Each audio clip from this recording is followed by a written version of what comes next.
Bienvenue les amis dans une nouvelle vidéo des cours d'anglais. Aujourd'hui, on va parler des pronoms personnels en anglais, leurs spécificités, leur fonctionnement. Du coup, continuez à regarder cette vidéo et puis si vous aimez bien cette vidéo, n'hésitez pas à liker cette vidéo et puis abonnez-vous à ma chaîne YouTube. Du coup, aujourd'hui, on va parler des pronoms personnels en anglais. Je vous dirai la spécificité de ces pronoms. Du coup, continuez à regarder cette vidéo. Alors, on sait tous qu'en français, on a les pronoms personnels suivants. Donc, je, tu, il, elle, le pronom impersonnel on, nous, vous, il au pluriel et elle au pluriel. D'accord? En anglais, globalement, ça va rester la même chose, sauf que ce pronom impersonnel on en anglais n'existe pas en tant que tel. Alors, comment on fait dans ce cas? On en reparlera dans des prochaines vidéos. Pour en savoir davantage, abonnez-vous à ma chaîne du coup. On va essayer de trouver l'équivalence exacte du coup en anglais pour les autres pronoms personnels. Alors, je deviendra I, tu deviendras you,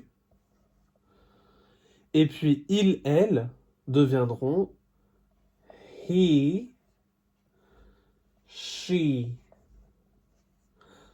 L'erreur qu'on fait très souvent, c'est qu'en fait, le pronom personnel it, on le confond avec le pronom impersonnel on en français, qui n'a rien à voir.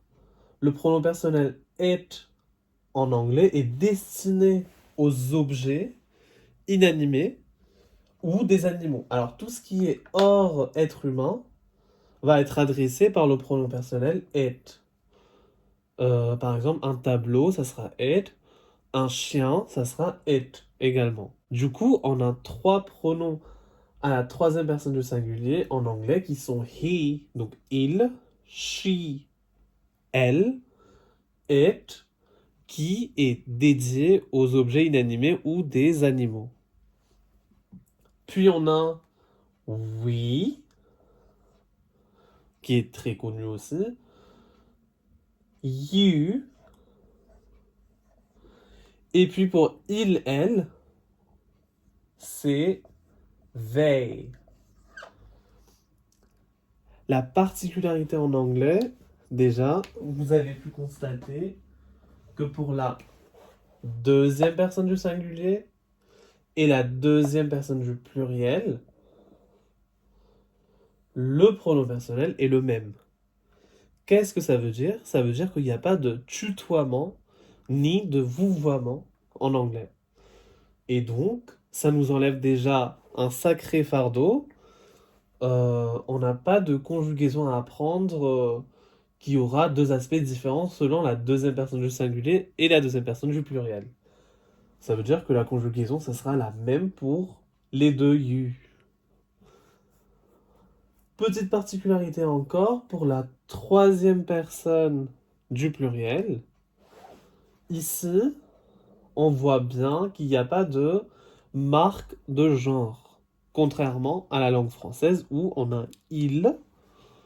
Lorsqu'il s'agit d'un groupe dont la majorité serait des hommes, du coup, ou des objets, du coup, masculins, ou elle, où ici, du coup, on n'aura pas la majorité, mais la totalité des objets au féminin, ou un groupe où il y aura seulement des femmes. En anglais, au contraire, on aura tout simplement they. They qui veut dire un groupe, un ensemble de choses ou d'individus. Il n'y a pas de marque de genre. Le pronom they marque seulement, du coup, la pluralité. Donc en fait, il y a encore cette question de quantité. Ici, il s'agit bien d'un pluriel, mais on ne sait pas de quel genre s'agit-il.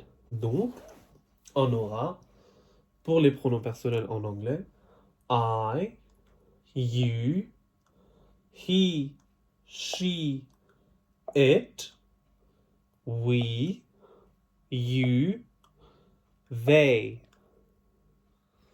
Du coup, j'espère que cette vidéo vous a plu.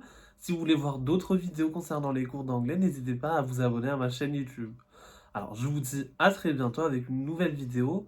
Sachez juste que les samedis, les dimanches et les lundis, ça sera les vidéos pour les francophones.